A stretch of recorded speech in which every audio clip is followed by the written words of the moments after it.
Sir, mayong to, ano ang response sa aton nga mga pumuloyo matapos nga nagapanawagan kita sa wala pa nakapabaksin sining flu vaccine kag pneumonia, sir? Mayong to sa tagpalamati sang Radyo Timbuok sa subong adlaw nagapanawagan di kita sang duga nga mga kliyente nga mag-avail sini sang aton diri nga free services nga ginahatag sa senior citizens kag sa other qualified adults. Ini nga aton nga pneumonia vaccine kag ang flu is ongoing subong sa aton diri nga Carles Primary Care Facility. So ginahingyo ginaton diri ka Team RP ini nga aton nga mga kasimanwa nga nagapamati subong udto nga mag-avail sa sini nga services kay ini ang aton nga bulan nga January until March ang gintag naton nga amihan season kag nagadungan man dira ang flu o kung ininrang kaso sa mga tigulang, no? Ining vulnerable group naton amo ning mga senior citizens.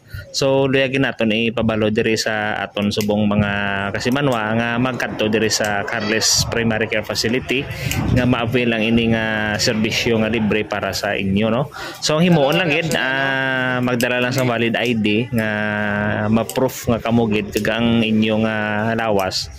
Same lang man sa mga protocols naton last vaccination sang COVID-19 nga dapat wala sang ginabatsyag nga trangkaso kag ubo kag sipon para physically fit gid. So magpadulong lang diri sa sa Carles PCF Monday to Friday nami gigong aga sila kadto, no, 8 AM to 5, no, kay mas maayo gigong aga para nga maka-ready bilang lawas naton sa pagbaton sa bakuna kag ma-observe naton the whole day, no.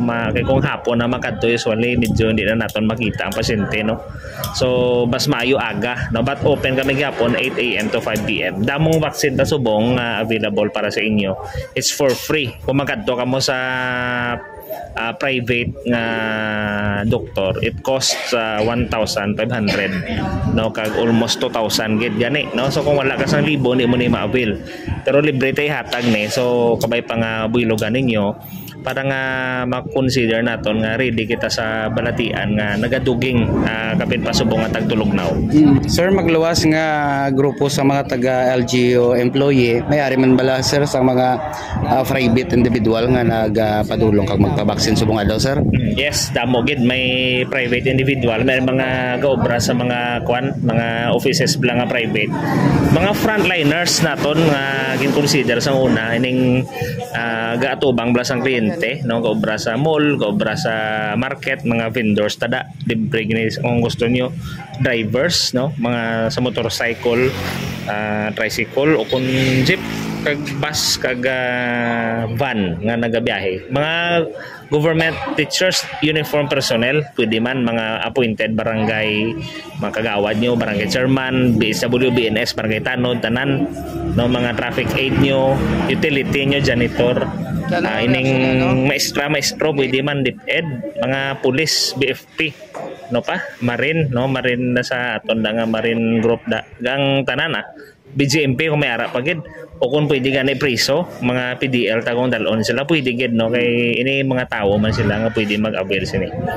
Lastly, sir, and finally ang dugang naton nga panumdom kag base may mga announcement pa ang aton na-reach, sir. Subong as is na amon office nagbalik na sa normal nga routine. It's first week sa aton regular consultation, so Monday to Friday, pero na yung flota until kuan na lang na January last week, no, kay limited ng vaccine ta. So damong vaccine ta subong, so kadto gid kamo para nga maamat-amat ni ubos kag mahatag sa mga Carlesanon.